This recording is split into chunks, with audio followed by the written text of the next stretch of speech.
On a quiet afternoon in Boston at the turn of the century, a young woman walks along the Charles River, her mind turning over questions of justice and mercy. Her name is Frances Perkins. The light is soft, filtering through the elms, and the air carries the faint scent of spring. She has just finished her studies at Mount Holyoke College, where a course in American economic history first opened her eyes to the harsh realities of factory life. Now, as she gazes at the water, she feels a quiet but growing conviction. Her life must be spent in service to those who toil in the shadows of industry. The river flows steadily, much like the current of history that will soon sweep her into the heart of the nation's darkest factories. Frances Perkins was born in 1880 in Boston, Massachusetts, and raised in a household that valued education and moral responsibility. Her family was comfortably middle class, and her parents encouraged her intellectual curiosity. At Mount Holyoke, she studied natural sciences, but was deeply influenced by a professor who required students to visit nearby mills and observe working conditions. There, she saw women and children laboring long hours in dim, dangerous rooms. This experience planted a seed of empathy that would grow into a lifelong mission. After graduation, she took a teaching job in Chicago and volunteered at settlement houses, including the famous Hull House, where she lived among the poor and learned firsthand about the struggles of immigrant families. The dim hallways and crowded tenements of Chicago's industrial neighborhoods became her classroom, teaching her lessons no university could offer. Seeking to deepen her understanding, Perkins moved to New York City in 1909 to study at Columbia University, earning a master's degree in sociology and economics. She immersed herself in the world of social work, investigating child labor, fire hazards, and the exploitation of women workers. The city's streets were a cacophony of pushcarts, streetcars, and the constant hum of factories. She walked through neighborhoods where garment workers lived in cramped apartments, their sewing machines often doubling as kitchen tables. The air was thick with the smell of coal smoke and the sounds of industry. It was a world of stark contrasts, the glittering wealth of Fifth Avenue just blocks from the squalor of the Lower East Side. Perkins saw these inequities not as abstractions, but as urgent moral crises. She began working for the New York Consumers League, lobbying for better working conditions and fire safety laws. Her voice was calm but insistent, her arguments grounded in data and compassion. Then came the day that would forever change her life, March 25, 1911. Perkins was having tea in a fashionable Washington Square townhouse when she heard the clang of fire engines. Rushing outside, she saw smoke billowing from the ash building near Washington Square. It was the Triangle Shirtwaist Factory fire. She ran toward the scene, and what she witnessed would haunt her for the rest of her life. Flames engulfed the top 3 floors of the building, and workers, mostly young immigrant women, were trapped because the factory owners had locked the exit doors to prevent theft. Perkins watched in horror as women jumped from the 9th floor, their bodies hitting the pavement with sickening thuds. The fire escape collapsed under the weight of those trying to flee. In less than half an hour, 146 people were dead. The air was filled with smoke, screams, and the smell of burning fabric. Perkins stood frozen, her hands pressed to her face, tears streaming down her cheeks. In the days that followed, Perkins joined the investigation into the fire. She walked through the charred remains of the factory, her shoes crunching on broken glass and ash. She saw sewing machines still threaded with burned cloth and the remnants of lives cut short. The tragedy became a catalyst for her, transforming her quiet determination into a fierce resolve. She later said that the Triangle Fire was the day the New Deal was born, not the legislation itself, but the moral conviction that government must protect its most vulnerable workers. She began to speak out with a new urgency, her voice steady but filled with the weight of what she had seen. She worked with the Factory Investigating Commission, which was established in New York after the fire, and helped draft some of the most progressive labor laws in the country, including requirements for fire drills, sprinkler systems, and unlocked exits. The commission's work became a model for the nation. Perkins's early career was marked by a deep commitment to practical reform. She understood that change required not just passion, but also political skill and relentless advocacy. She walked the halls of the state capitol in Albany, her footsteps echoing on the marble floors as she met with legislators. She testified at hearings, her voice calm and clear, presenting evidence of unsafe conditions. She built alliances with union leaders, social reformers, and politicians who shared her vision. Her work was grounded in the belief that the dignity of labor must be upheld, and that the state had a role in ensuring the safety and well-being of its citizens. The lessons she learned in those early years about the fragility of life, the power of government, and the resilience of the human spirit would guide her for decades to come. As the sun set over the Hudson River, casting long shadows through the factory windows, Perkins often reflected on the faces of those she had lost, and she renewed her vow to build a world where such tragedies could never happen again. In the early 1920s, the streets of Albany were lined with bare trees, their branches etched against the gray winter sky. Inside the New York State Capitol, the marble corridors echoed with the footsteps of legislators and lobbyists. Among them walked Frances Perkins, a woman of quiet determination, her heels clicking on the polished floors as she moved from one meeting to another. She had already made a name for herself as a tireless advocate for workers, and now she was stepping into a new role, the first woman appointed to the New York State Industrial Commission. The year was 1923, and Governor Al Smith, a progressive Democrat, had recognized her expertise and appointed her to the commission. It was a groundbreaking moment, but Perkins was not one to dwell on symbolism. She was there to do the work, to inspect factories, to investigate complaints, and to push for laws that would protect the lives and dignity of working people. Perkins's work on the Industrial Commission was hands-on and often grueling. She visited factories across the state, from the textile mills of the Mohawk Valley to the canneries of upstate New York. She walked through dimly lit workshops where women bent over sewing machines for 12 hours a day, their fingers raw and their eyes strained. She saw children, some as young as 10, standing on their feet all day in dusty rooms, their small hands sorting goods or tending dangerous machinery. The noise was deafening, the clatter of looms, the hiss of steam, the relentless rhythm of production. Perkins took notes, asked questions, and listened to workers tell their stories in hushed, fearful tones. She was often the only woman in these spaces, but she moved with a calm authority that disarmed suspicion. Her investigations were thorough, and her reports were meticulous, filled with data and human detail. She knew that to change the law, she first had to document the reality.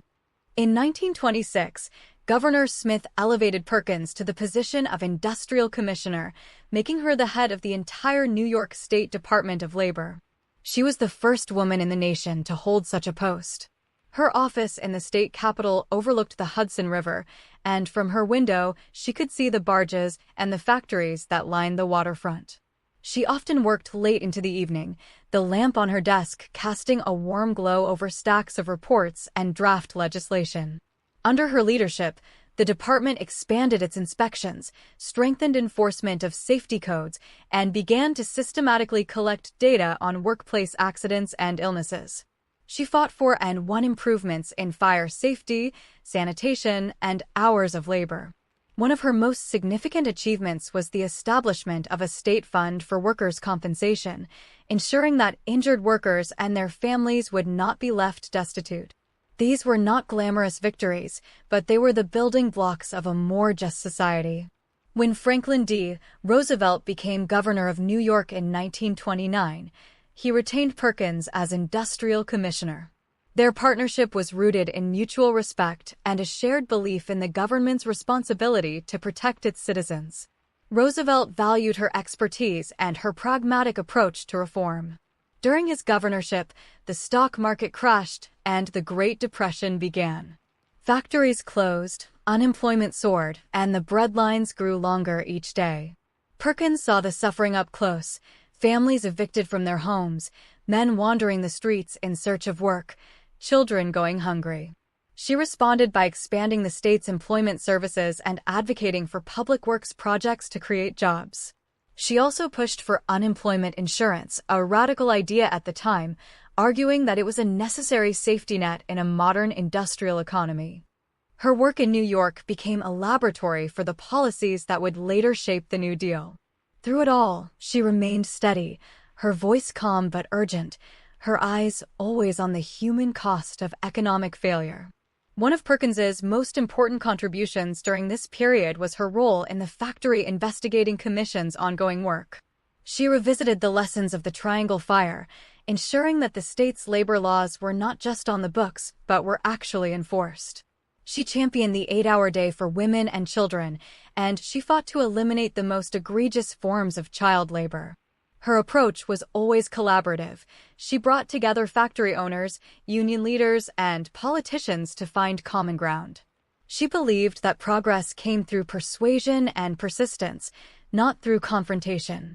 Yet she was no pushover. When necessary, she could be steely and uncompromising. Her reputation grew beyond New York, and she became a national figure, known as a woman who got things done. In the halls of power, where women were still a rarity, she commanded respect through her knowledge, her integrity, and her unwavering focus on the needs of ordinary people. By the time Roosevelt was elected president in 1932, Perkins had already spent nearly 2 decades fighting for workers' rights in New York. She had investigated thousands of workplaces, drafted and enforced dozens of laws, and built a network of reformers who shared her vision. The state's Labor Department had become a model for the nation. As the Great Depression deepened, Perkins knew that the crisis demanded bold action at the federal level. She had seen what government could do when it was guided by compassion and competence. Her journey from the settlement houses of Chicago to the factory floors of New York had prepared her for the greatest challenge of her life. In the quiet of her office, as winter light slanted through the windows, she reflected on all she had learned, that laws could save lives, that dignity was as important as bread, and that, even in the darkest times, progress was possible. Soon, she would be called to Washington, where she would help weave these hard-won lessons into the fabric of the nation. The winter of 1933 had settled over Washington with a chill that crept into the bones of the city. In the shadow of the Capitol, the streets were lined with the weary faces of the unemployed, huddled in long queues for bread and soup. The nation was in the grip of the Great Depression, and a sense of desperation hung in the air like the smoke from 1,000 chimneys. Inside a modest office in New York, Frances Perkins sat by a window, the pale February light falling on a stack of reports detailing factory conditions. Her phone rang. It was Franklin Delano Roosevelt, the president-elect. He wanted her to come to Washington. He wanted her to be his Secretary of Labor. She listened, her heart steady, knowing this moment would change everything, not just for her, but for the country. She had conditions, though, and she would not go without them. She would not simply be a token. She would be a force for real change.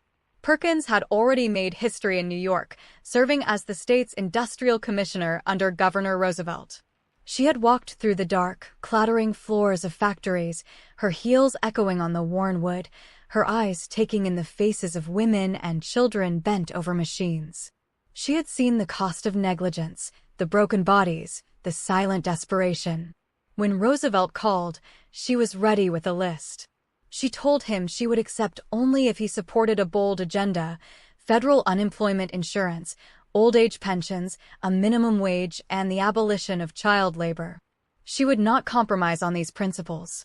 Roosevelt, seated in his warm study at Hyde Park, agreed. And so, on March 4, 1933, Frances Perkins was sworn in as the first woman to serve in a United States presidential cabinet.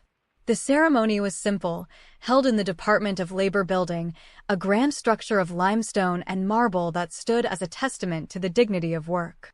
She wore a simple dark dress, a tricorn hat, and a string of pearls, her signature look, projecting both authority and approachability. The challenges she faced were immediate and immense. The nation's banks were closed, factories stood silent, and millions were without work. As she walked the corridors of the Labor Department, she could feel the weight of expectation and the sharp edge of skepticism. Many in Washington, accustomed to the old boys' club of politics, did not know what to make of a woman in their midst. Some ignored her, others openly questioned her competence. But Perkins moved with a quiet determination. She had learned, in the settlement houses of Chicago and the legislative halls of Albany, that progress required patience and persistence. She began to assemble a team of brilliant minds, drawing from academia and the labor movement, creating a brain trust that would help her craft the policies of the New Deal. Her office became a hub of activity, with maps and charts covering the walls and the constant click of typewriters filling the air. Her immediate priority was to stabilize the labor market and provide relief to the suffering. She worked tirelessly with Roosevelt to establish the Civilian Conservation Corps, putting young men to work in the nation's forests and parks, building trails and planting trees. She championed the Federal Emergency Relief Act, which funneled aid directly to the states. But she knew these were temporary measures. Her eyes were fixed on a larger vision, a permanent safety net that would protect Americans from the vagaries of old age, unemployment, and exploitation. In the quiet moments, late at night in her Georgetown home, she would sit by the fireplace, a cup of tea in hand, and sketch out the framework of what would become the Social Security Act. The firelight danced on her face as she thought of the elderly, the jobless, the widowed mothers, people she had met in her investigations, whose stories were etched into her memory. Perkins faced constant scrutiny from the press and political opponents. They criticized her accent, her mannerisms, and even her hats. Yet she never wavered. She understood that being the first meant carrying a torch that would light the way for others. She often recalled the words of her grandmother, "If you see something that needs to be done, do it."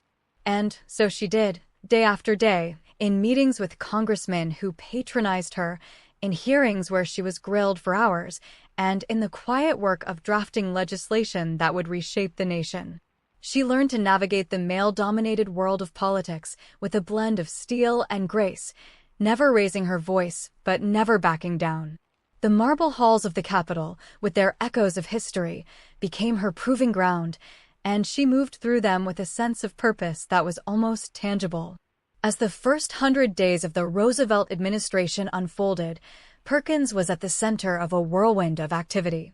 She traveled across the country, visiting mines and mills, talking to workers and owners alike. In the dim light of a Pennsylvania coal town, she saw the blackened faces of miners emerging from the earth, their bodies weary, but their spirits unbroken. She listened to their stories, and she carried them back to Washington. Each story was a brick in the foundation of the reforms she was building. She knew that the road ahead would be long and fraught with compromise, but she also knew that the time for change had come. The Great Depression had cracked open the door to a new social contract, and Frances Perkins was determined to push it wide, letting in the light of a more just and humane America.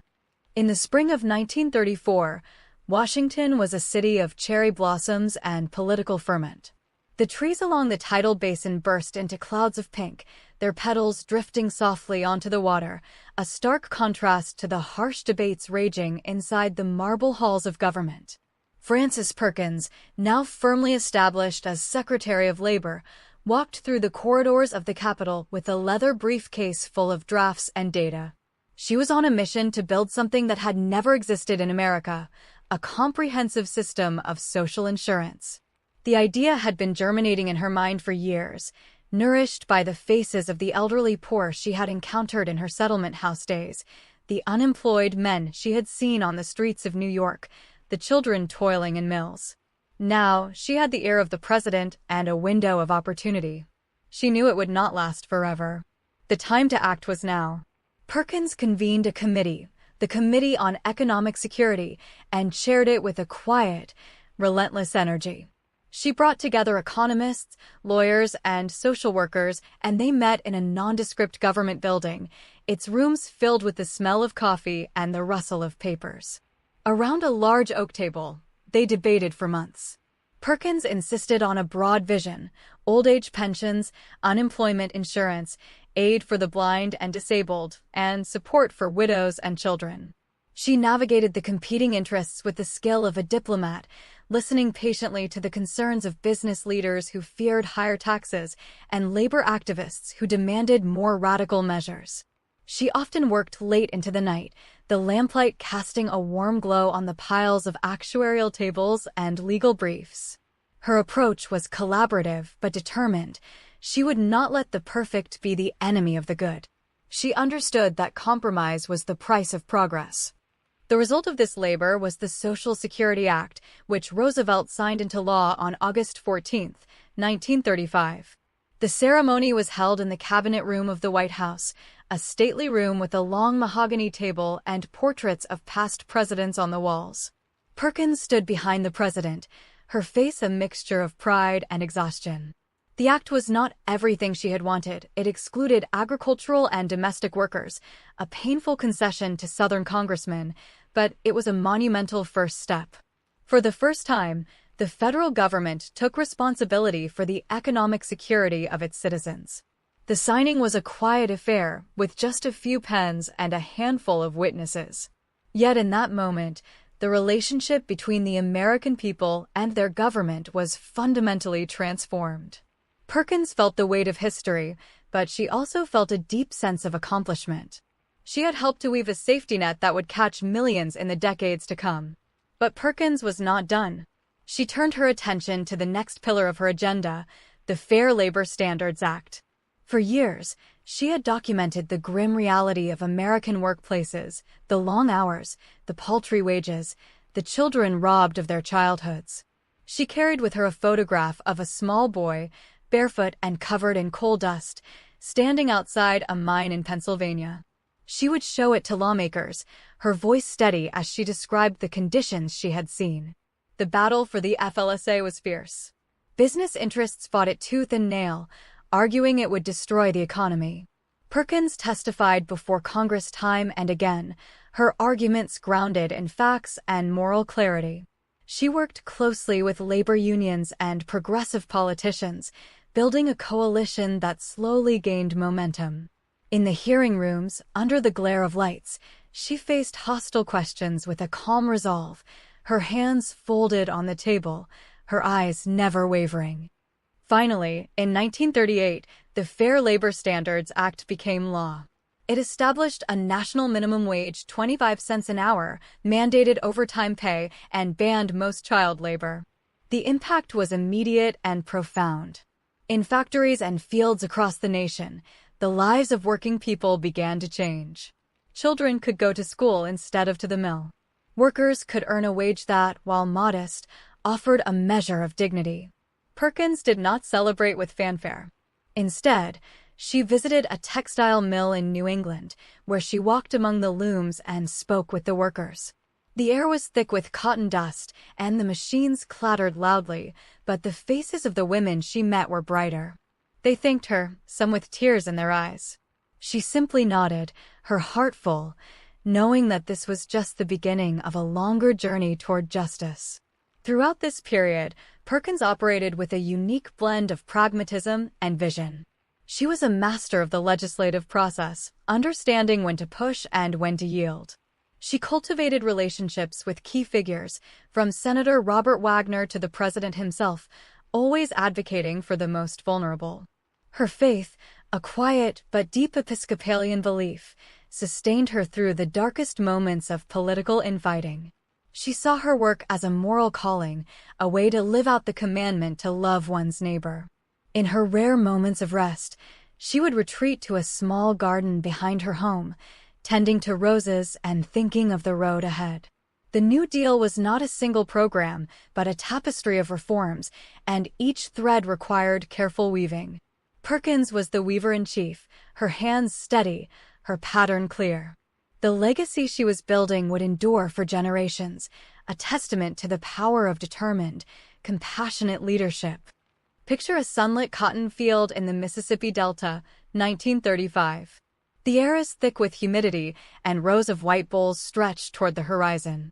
Under the shade of a sprawling oak, a group of black sharecroppers pause, wiping their brows, their conversation a quiet murmur about the new laws being passed in far-off Washington. They have heard whispers of something called Social Security, a promise that when you grow old or lose your job, the government will help. But here, in the rhythm of the planting season, that promise feels distant, like a mirage shimmering on the hot earth. For these workers, the soil they till and the homes they tend are not counted as real labor in the eyes of the law.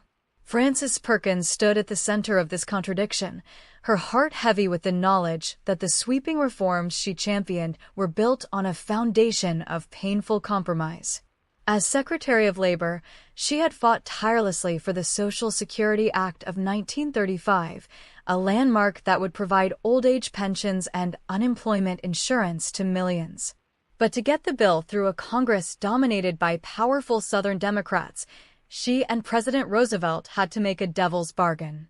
Agricultural workers and domestic servants, occupations overwhelmingly held by African Americans and women, were excluded from the initial coverage. It was a gaping hole in the safety net, one that Perkins recognized and mourned, even as she defended the necessity of taking a first step. In the corridors of the Capitol, the political reality was stark. Southern committee chairmen, like Senator Pat Harrison of Mississippi, held the keys to any legislation. They feared that including farm laborers and maids would disrupt the racial and economic hierarchy of the Jim Crow South, where cheap, disenfranchised labor was the bedrock of the agricultural economy. Perkins, a pragmatist to her core, understood that without their votes, the entire Social Security bill would die. She later reflected that the choice was between a flawed law that could be improved over time and no law at all. It was a bitter calculus, made in the quiet of her office, where the weight of moral compromise settled like dust on her desk. The exclusion was not just a political footnote, it was a profound injustice that shaped the lives of millions. A Black woman working long hours as a cook in a white family's home would have no safety net in her old age, no cushion if she lost her job. Her labor, essential to the household's daily life, was rendered invisible by the law. Perkins, who had witnessed the Triangle Shirtwaist Fire and dedicated her life to protecting the vulnerable, felt this failure acutely. Yet, she also believed in the art of the possible. Her strategy was to build a beachhead, to establish the principle of social insurance, and then fight to expand it. She often quoted a favorite saying, "I only make progress when I push against the wall." Perkins's defense of incremental progress was not a surrender, but a strategic patience born of experience. She had seen how state-level labor reforms in New York had started small and grown over decades. In speeches and private meetings, she argued that once the machinery of Social Security was in place, it could be extended to cover more workers. She worked behind the scenes to ensure that the law's language allowed for future amendments, planting seeds for the expansions that would come in the 1950s and 1960s. Her approach was deeply pragmatic, but it also reflected a moral vision that refused to let the perfect be the enemy of the good, a lesson in the slow, often frustrating work of democracy. In the warm glow of evening, imagine Perkins in her modest Washington apartment, the windows open to the sounds of the city. She might have sat with a cup of tea, reviewing the day's compromises, the faces of those left out lingering in her mind. She was a woman of deep faith, and her conscience was not quiet.